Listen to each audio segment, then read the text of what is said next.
Brankár, ktorý si podmanil zámorský svet. Slovák, ktorý sa nikdy nevzdal. A legenda, ktorá sa lúči s hokejom po viac než 500 zápasoch v NHL. Jaroslav Halák ukončil hokejovú kariéru. Poďme si preto pripomenúť jeho výnimočný príbeh. Jaroslav Halák sa narodil v Bratislave a hokejovo vyrástol v Ružinove. Už ako mladý ukazoval obrovský talent. Dokazoval to aj na šampionáte do 18 rokov, kde v roku 2003 pomohol Slovensku získať historické striebro. Právom tak bol vyhlásený za najlepšieho brankára majstrovstiev sveta, keď zaznamenal úspešnosť 93,2% v 7 zápasoch. Prišiel rok 2003 a v 9. kole draftu si vybral mladého slovenského brankára Montreal Canadiens, konkrétne z pozície číslo 271, čo vtedy predstavovalo 9. kolo. Len si to predstavte, 270 hráčov bolo vybraných skôr a napriek tomu si práve on vydobil miesto medzi elitou.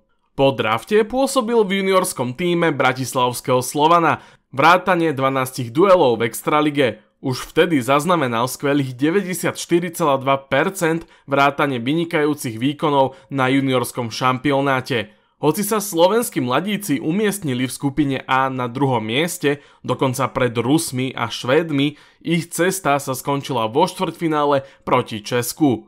Od nasledujúcej sezóny sa Halák rozhodol opustiť svoju rodnú krajinu a zamieriť do zámoria. Po prvom ročníku v quebekskej juniorke sa výkony slovenského rodáka zapáčili aj organizácii Canadiens, ktorí 11. augusta 2005 podpísali s Halákom trojročný nováčikovský kontrakt. Hneď v najbližšom roku hájil farby ich farmárskeho tímu AHL či dokonca VCHL. V oboch súťažiach sa okamžite zaradil k oporám tímu, ktorého o sezónu katapultovali do najlepšej ligy sveta. Hoci sezónu začal ešte v Hamiltone, teda v AHL, za 28 zápasov udržal čisté konto hneď 6 krát, pričom tak dostal šancu v prvom tíme Montrealu, kde nahradil zraneného Cristobala Hueta. Stal sa vôbec štvrtým slovenským brankárom v NHL po Janovi Lašakovi, Rastislavovi Staňovi a Petrovi Budajovi. Na svoj debut si počkal do februára roku 2007, keď dostal príležitosť v bránke na zápas proti Columbusu. Mužstvu okamžite pomohol k víťazstvu, keď zaznamenal 31 úspešných zákrokov a inkasoval len 2 presné zásahy. Stal sa tak okamžite druhou hviezdou zápasu. Pozíciu stabilného hráča prvého tímu si vypracoval od sezóny 2008-9, keď odchytal za Montreal 34 zápasov s úspešnosťou 91,5%. Bránkovisko Habs vtedy disponovalo mladou brankárskou dvojicou, keď vtedy ešte 23-ročný Jaroslav Halák kryl chrbát 21-ročnému Careymu Priceovi. V roku 2010 sa ale rodák z Bratislavy stal hrdinom. Na zimnej olympiáde vo Vancouveri bol jedna z kľúčových postav na ceste za bojom o medailu, ktorá utiekla slovenským hokejistom v tretej tretine s Fínskom v súboji o bronz.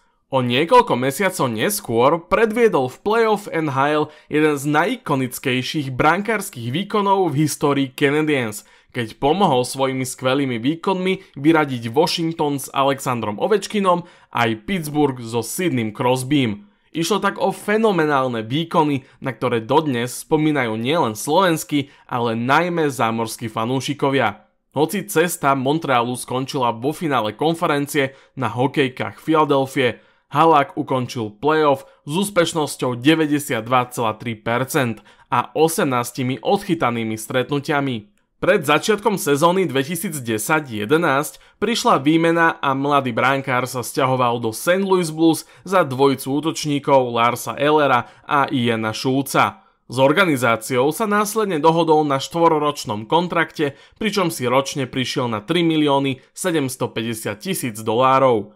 Halák sa stal okamžite jednotkou Blues, navyše už v druhej sezóne vytvoril s Brianom Elliotom najlepšiu brankárskú dvojicu, ktorá bola odmenená ziskom Jennings Trophy za najnižší počet inkasovaných gólov v základnej časti. Konkrétne dostali iba 165 gólov. Rok 2012 sa niesol v znamení lockoutu, keď podpísal kontrakt s tímom Lausitzer Fuchse v druhej najvyššej nemeckej súťaži. V jeho drese odchytal iba jediný zápas a po konci lockoutu sa vrátil k Blues.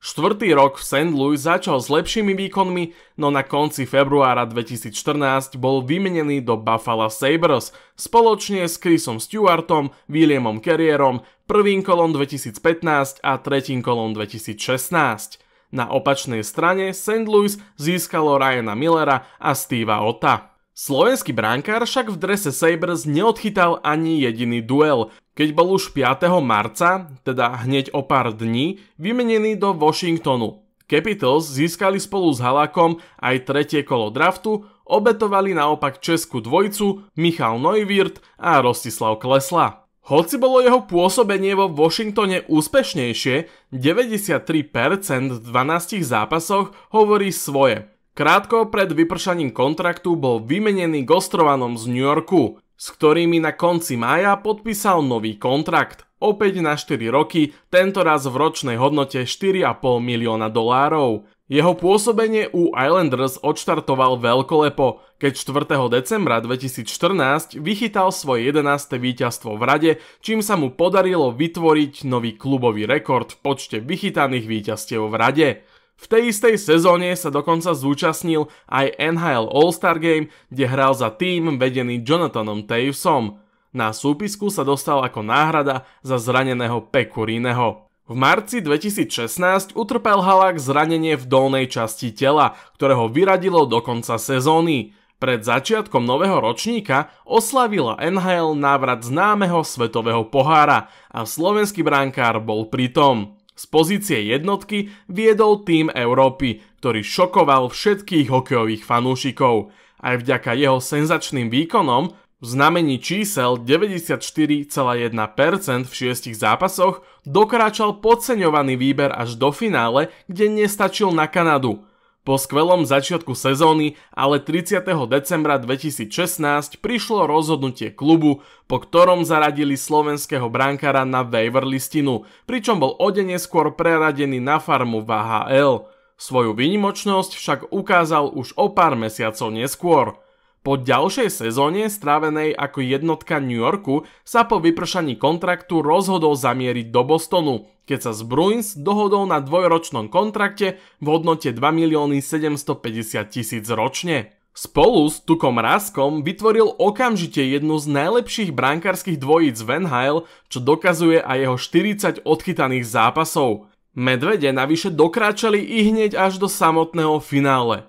Napriek tomu, že túto cestu sledoval bratislavský rodák iba z pozície náhradného brankára, sen o Stanley Cupe sa rozplynul v 7. zápase, v ktorom uspel jeho bývalý klub, teda St. Louis Blues. O sezónu na to sa tešil z druhej Jennings Trophy vo svojej kariére, tentoraz s fínskym kolegom Tukom Raskom. Jeho čísla činili 91,9% za 31 odchytaných stretnutí. Zachytal si aj v 9 zápasoch playoff, tentoraz už ale bez výraznejšej stopy. S pôsobením v Bostone boli spokojné obe strany. Onedlho tak prišla ponuka na ročné predĺženie v hodnote 2 250 000. V covidovej sezóne odchytal 19 zápasov, pričom sa do brány Bruins tlačil aj mladý brankár Jeremy Swayman. Po 3 rokoch tak jeho kroky smerovali do Vancouveru Canucks. Návrat do Kanady mu ale nevyšiel podľa predstav, keď sa v tíme stretal s nepochopením a jeho pôsobenie bolo spájané s nespokojnosťou aj zo strany slovenského brankára. Do brány sa tak postavil iba v 17 prípadoch. 13. júla 2022 tak podpísal totožný kontrakt. Teraz už ale v novom prostredí. Na cenovke 1,5 milióna sa dohodol s newyorským celkom. Tentoraz to už ale boli Rangers. Svoju poslednú sezónu v kariére tak zakončil s 25 duelmi a úspešnosťou nad 90%.